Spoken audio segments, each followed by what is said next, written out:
ഇന്നോട്ട് സമുദ്രവളവിലേക്കുള്ള യാത്ര തുടങ്ങുകയാണ്. 85 ദിവസം ആണ് ഇപ്പോൾ ചാർട്ട് ചെയ്തിരിക്കുന്നത്. ഈ നൈറ്റ് ഷൂട്ടൊക്കെ ഒരുപാട് ഉള്ളതുകൊണ്ട് തന്നെ ഉറപ്പായിട്ടും ഒരു 90-95 ദിവസത്തേക്ക് പോകുന്നുള്ളത് ഉറപ്പാണ്. പക്ഷെ അത് വലിയ സ്കെയിലെടുത്ത് അങ്ങനെ വെച്ചാൽ മാത്രമാണ് അതൊരു വിഷ്വൽ ട്രീറ്റ് ആവുന്നത്. അതുകൊണ്ടാണ് വലിയ ബഡ്ജറ്റിൽ ഒരുക്കുന്നത്. ഏകദേശം 1.5 വർഷത്തോളം, ഞങ്ങൾ മാളിപ്പുറം കഴിഞ്ഞിട്ട് ഇപ്പോൾ അത് 2 വർഷം ആവുന്നു ഈ ഡിസംബറിൽ. അപ്പോൾ ഈ ഏകദേശം 2 വർഷത്തോളമുള്ള പ്രിപ്പറേഷനാണ് സമുദ്രവളവ് എന്നുള്ള സിനിമ. അപ്പോൾ അതിനുവേണ്ടി വിഷ്ണു എടുത്തൊരു എഫേർട്ട് എന്ന് പറയുന്നത് 2 കൊല്ലം വെയിറ്റ് ചെയ്തിരിക്കുകയാണ് അടുത്ത സിനിമയ്ക്ക് വേണ്ടി. അതിനുവേണ്ടിയുള്ള തയ്യാറെടുപ്പായിരുന്നു. ഇന്നൊരു വലിയ സ്കെയിലിൽ ചെയ്യുന്നു. തിങ്ക് സ്റ്റുഡിയോസ് പോലത്തെ ഒരു വലിയ കമ്പനി മലയാളത്തിലേക്ക് എത്തുകയാണ്. അവരിതിനു മുന്നേ ചെയ്തേക്കുന്നതൊക്കെ വലിയ സിനിമകളാണ്, അത് മറ്റ് ഭാഷയിലുള്ള സിനിമകളാണ്. ആദ്യമായി ഒരു മലയാളത്തിലേക്ക് എത്തുന്നത് സമുദ്രവളവിലൂടെയാണ്. അപ്പോൾ അങ്ങനെ ഒരു സ്റ്റുഡിയോസോട് വന്നപ്പോൾ ഞങ്ങൾക്ക് ധൈര്യമായി എന്തും പ്ലാൻ ചെയ്യാനൊരു ധൈര്യം കിട്ടി. അപ്പോൾ അങ്ങനെയാണ് ഇപ്പോൾ മുരളിച്ചേട്ടനും തിങ്ക് സ്റ്റുഡിയോസും വന്ന് സമുദ്രവളവ് ഒരു വലിയ ബഡ്ജറ്റിലേക്ക് പോയത്. അപ്പോൾ ഇന്നിവിടെ തുടങ്ങുന്നു. ഏകദേശം 50 ദിവസത്തോളം പാലക്കാടാണ് ഷൂട്ട്. അതിനുശേഷം ബാക്കി കോതമംഗലം കാടും ഫൈറ്റും സീക്വൻസൊക്കെ അവിടെ ചെയ്യുന്നത്. ചിലപ്പോൾ ഒരു 3-4 ദിവസം ട്രിവാൻഡ്രത്ത് ഷൂട്ട് കാണും, ഒറിജിനൽ സമുദ്രവളവ് ഷൂട്ട് കാണും. ഇതാണ് ഇപ്പോഴത്തെ ഒരു അപ്ഡേറ്റ്സ് പറയാനുള്ളത്. പിന്നെ ആർട്ടിസ്റ്റുകളുടെ കാര്യം ഞാൻ നിങ്ങളോട് പറഞ്ഞതാണ്. ഇത്രയും ആർട്ടിസ്റ്റുകൾ ഒന്നിക്കുന്ന ഒരു സിനിമയാണ്. തീർച്ചയായിട്ടും എന്നെ സംബന്ധിച്ച് ആർട്ടിസ്റ്റുകൾ അർജുൻ അശോകന്, ഗൂഗിൾ സുരേഷ് ഗോപി, സിദ്ധാർത്ഥ് ഭരതൻ, ബാലു വർഗീസ്, ശ്രാവൺ മുകേഷ്, അതേപോലെ നമ്മുടെ മാളവിക മനോജാണ് ഹീറോയിൻ ചെയ്യുന്ന ഒരു ക്യാരക്ടർ. അതേപോലെ ജൂഹി, പവി കെയർടേക്കിലെ ഹീറോയിൻ ജൂഹി ഒരു ഹീറോയിൻ ചെയ്യുന്നുണ്ട്. ഗോപിക ഒരു ഹീറോയിൻ ക്യാരക്ടർ ചെയ്യുന്നുണ്ട്. ശിവത ചെയ്യുന്നുണ്ട്. പിന്നെ സിജാറോസ് ഒരു ഹീറോയിൻ ക്യാരക്ടർ ചെയ്യുന്നുണ്ട്. ഇതല്ലാതെ ഒരു 3 ഹീറോയിൻസ് ഗസ്റ്റ് അപ്പിയറൻസ് ഉണ്ട് സിനിമയിൽ. അതിൻ്റെ ഫൈനൽ ലിസ്റ്റ് ആവുന്നേ ഉള്ളൂ. ഇത് ഞാൻ പറഞ്ഞത് കൂടാതെ കുറേ ആർട്ടിസ്റ്റുകൾ ക്യാമിയോ റോൾസ് ചെയ്യുന്നൊരു സിനിമയും കൂടെയാണ് സമുദ്രവളവ്. തീർച്ചയായിട്ടും ഹൊറർ കോമഡി ജോണറിലാണെങ്കിലും ആവശ്യത്തിൽ കൂടുതൽ പേടിക്കാനും ആവശ്യത്തിൽ കൂടുതൽ ചിരിക്കാനുമുള്ള സീക്വൻസ് ഞങ്ങൾക്ക് ഒരുക്കിയിട്ടുണ്ട്. അപ്പോൾ അത് നല്ല രീതിയിൽ വർക്കൗട്ടായി വന്നാൽ തീർച്ചയായിട്ടും ഒരു 2.5 മണിക്കൂർ തിയേറ്ററിൽ ഒരു എൻ്റർടൈൻമെൻ്റ് ആയിരിക്കും സമുദ്രവളവ്. ഇതിനു മുന്നേ ഞങ്ങൾ ഈ സിനിമയിൽ നിന്നും കംപ്ലീറ്റ്ലി മറ്റൊരു ട്രാക്കിലാണ് ഈ സിനിമ ചെയ്യുന്നത്. ഇപ്പോൾ എൻ്റെ സ്ഥിരം സിനിമകൾ അറിയാലോ, ഒരു ത്രില്ലർ സ്വഭാവം കാണും. ഇതിൽ ത്രില്ലർ ഉണ്ടെങ്കിലും അതിനെ ഹ്യൂമർ ട്രാക്കിലൂടെയാണ് പറഞ്ഞിരിക്കുന്നത്.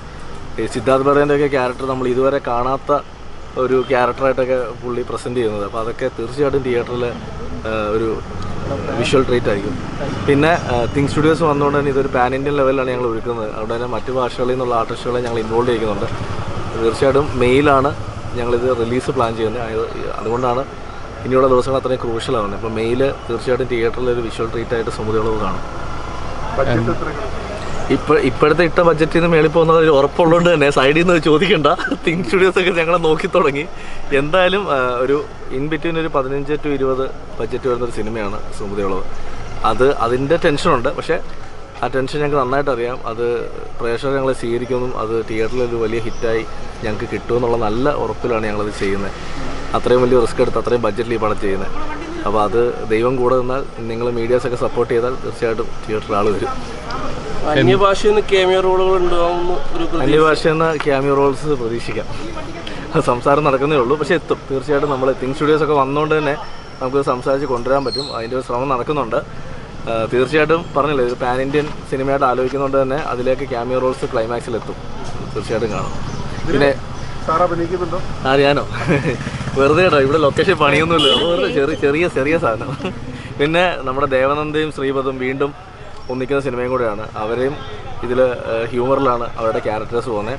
ഇതിൽ കരച്ചിലും കാര്യങ്ങളും ഒന്നുമില്ല. അവരുടെ ക്യാരക്ടേഴ്സിന് ഫുൾ ഓൺ ചിരി തന്നെയാണ് സിനിമ. അതേപോലെ തന്നെ നമ്മുടെ ഉണ്ണിച്ചേട്ടൻ്റെ മാർക്കോ ഇറങ്ങാൻ പോവുകയാണ്. വെയിറ്റിംഗ് ആണ് ഞാൻ.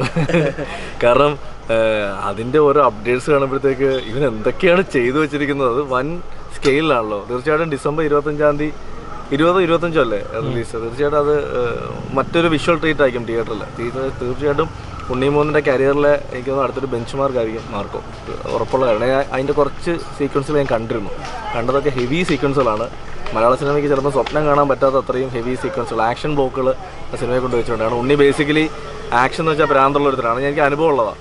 കാരണം 3 ദിവസം ഫൈറ്റ് എന്ന് പറഞ്ഞിട്ട് 5 ദിവസം ഇടിച്ചു നൂത്താണ് മാളികപ്പുറത്തിൽ. അപ്പം മാർക്കോയിൽ ആ ഫ്രീഡം ഉണ്ണിക്ക് കിട്ടിയപ്പം എനിക്ക് തോന്നുന്നു 5-6 ഫൈറ്റ് സീക്വൻസ് ഉണ്ട്. 4-5 ഫൈറ്റ് സീക്വൻസ് ഉണ്ട്.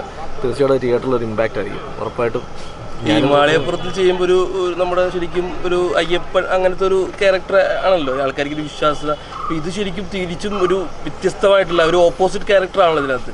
അപ്പൊ ആൾക്കാരെ എങ്ങനെയാണ് ഇത് ആർട്ടിസ്റ്റിന്റെ കഴിവ് അതല്ലേ എപ്പോഴും ക്യാരക്ടേഴ്സ് മാറി. ഇപ്പം മുകുന്ദേട്ട സുമിത്രേച്ചി ചെയ്ത ലാലേട്ടൻ തന്നെയല്ലേ ദേവാസുരം ചെയ്തതും ചെങ്കോലി ചെയ്തത്. അപ്പോൾ നമ്മളിതൊക്കെ അക്സെപ്റ്റ് ചെയ്തതല്ലേ. അത് ഒരു ആർട്ടിസ്റ്റ് എപ്പോഴും മാറി മാറി ചെയ്യുമ്പോഴാണ് അയാളുടെ കരിയർ വളരുന്നത്. അപ്പം ഉണ്ണി ജീവിതകാലം മുഴുവൻ 2 കുട്ടികളോട് ശബരിമലയ്ക്ക് പോകാൻ പറ്റില്ലല്ലോ. ഇടയ്ക്ക് കുറച്ച് വയലൻസ് ഒക്കെ കാണിക്കട്ടെ. അത് കഴിയുമ്പോൾ അടുത്ത സിനിമയായിട്ട് ഞങ്ങൾ വീണ്ടും വരും.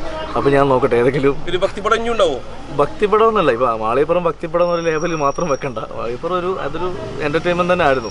തീർച്ചയായിട്ടും അടുത്തൊരു പരിപാടി ഞങ്ങൾ പ്ലാൻ ചെയ്യുന്നുണ്ട്. അത് ഒരു ഡിവൈൻ ബാക്ക്ഗ്രൗണ്ടുള്ള സിനിമ തന്നെ ആയിരിക്കും. മാർക്കോടെ മേക്കിംഗ് ഇതൊക്കെ കണ്ട് കഴിയുമ്പോൾ പ്രേക്ഷകർ ഒരു 100 കോടി ലഭിക്കാറുള്ള ഒരു പടം അല്ല. അത് ഈ കോടികളുടെ കണക്കിനേക്കാൾ ഉപരി അത് പ്രേക്ഷകർ സ്വീകരിക്കുകയാണെങ്കിൽ അതൊരു ഇപ്പം നമ്മൾ കില്ലെന്നൊരു സിനിമ നമ്മൾ മലയാളികളടക്കം തിയേറ്ററിൽ പോയി കണ്ടതാണ്. അതിൻ്റെ കാരണം അതിൻ്റെ മേക്കിംഗ് സൈഡ് അത്രയും ഗംഭീരമായിരുന്നു. അതേപോലെയാണ് മാർക്കോയും. അത് ഇവിടുത്തെ യൂത്ത് ഏറ്റെടുത്താൽ വൻ ഹിറ്റായിരിക്കും. അതിലൊന്നും പറയാനില്ല. ട്രെയിലറൊക്കെ നിങ്ങളും കണ്ടില്ലേ? ഇനി എൻ്റെ വായിൽ തന്നെ കേൾക്കണമല്ലേ. എൻ്റെ ചേട്ടാ രാവിലെ തന്നെ ഞങ്ങൾ ഇതിന് എന്തെങ്കിലും കിട്ടുമോ നോക്കട്ടെ. അവാർഡല്ല, അവാർഡ് കിട്ടുക എന്ന് പറയുന്നത് അംഗീകാരം എന്നും അംഗീകാരം തന്നെയാണ്. പക്ഷെ അവാർഡ് കിട്ടിയില്ലെന്ന് വെച്ചുകൊണ്ട് വിഷമിച്ച ചിലപ്പോൾ അത് ആ ഒരു ദിവസത്തെ വിഷമമായിരിക്കും. നമ്മൾ അടുത്ത പരിപാടിയിലേക്ക് പോകും. സമയം കിടക്കുകയല്ലേ, കിട്ടുമായിരിക്കും. ഇനി കിട്ടിയില്ലെങ്കിൽ സന്തോഷമുള്ളൂ. കാരണം പ്രേക്ഷകർ സ്വീകരിച്ചുള്ള സിനിമ അതാണ് വലിയ കാര്യം. എൻ്റെ വേറൊരു സിനിമ തിയേറ്ററിലുണ്ട്, നാനും ശ്രീവാല. അതും കൂടെ പോയി ഒന്ന് കാണുന്നുണ്ടോ? 3 ആഴ്ച കഴിഞ്ഞു. അതെ, ഇന്നലത്തെ എല്ലാ ഷോസും ഹൗസ്ഫുള്ളായിരുന്നു. നല്ല സന്തോഷം ഇവിടുന്ന് കേട്ടപ്പോൾ. അവിടെ ഞാൻ ഇല്ലായിരുന്നു, ബാക്കി എല്ലാവരും തിയേറ്ററിൽ പോയിട്ടുണ്ടായിരുന്നു. വലിയ സന്തോഷമുണ്ട് അത് സ്വീകരിച്ചു. പിന്നെ അതൊരു റിയൽ കേസാണ്. ഞാൻ ഇതിനു മുന്നേ മീഡിയയോട് പറഞ്ഞിട്ടുണ്ട്. എത്രത്തോളം മീഡിയ കേസിൻ്റെ പുറകെ പോയിട്ടുണ്ടെന്ന് എനിക്കറിയില്ല. ഇന്നും ജീവിച്ചിരിക്കുന്ന ഒരു അച്ഛനും അമ്മയും കൊച്ചിയിലുണ്ട്, പിറവത്തുണ്ട്, മിഷേൽ ഷാജിയുടെ പേരൻസ്. അപ്പോൾ ആ കുട്ടിക്ക് നീതി ലഭിക്കട്ടെ ആ സിനിമയിലൂടെ. അത്രേ ആ സിനിമയോട് എനിക്ക് പറയാനുള്ളൂ. റൈറ്റർ ഞാൻ മനസ്സിൽ കണ്ടത് അത് തന്നെയാണ്. അത് ഇപ്പോൾ കേരളം ചർച്ച ചെയ്യുന്നുണ്ട്, എല്ലാവരും ചർച്ച ചെയ്യുന്നുണ്ട്. മിഷേൽ ഷാജിക്ക് നീതി ലഭിക്കട്ടെ. ഇതിലൂടെ ഇത് കഴിഞ്ഞാൽ അടുത്ത് ഡയറക്ഷൻ പരിപാടിയാണ് ഒരെണ്ണം തുടങ്ങാനുള്ളത്. അതല്ല, തമിഴിലൊരു വലിയ പടം ചെയ്യുന്നുണ്ട്. അത്ഭുതദ്വീപ് 2 ഈ വർഷമല്ല 2025-25 പിന്നെ പത്മകുമാർ സാറിനൊപ്പം വീണ്ടും ഒരു സിനിമ ചെയ്യാനുള്ള ചർച്ച നടക്കുന്നു. അത് ചിലപ്പം ദൈവം അനുവദിച്ചാൽ നമ്മളൊക്കെ കണ്ടിട്ടുള്ളൊരു ഹിറ്റ് സിനിമയുടെ സെക്കൻഡ് ഭാഗമായിരിക്കും. അതേത് പടമെന്ന് ഞാൻ പറയുന്നില്ല. അത് അങ്ങനെ ഒരു പ്ലാനാണ് അതിൽ നടക്കുന്നത്. ഓക്കെ, അപ്പോൾ താങ്ക് യു.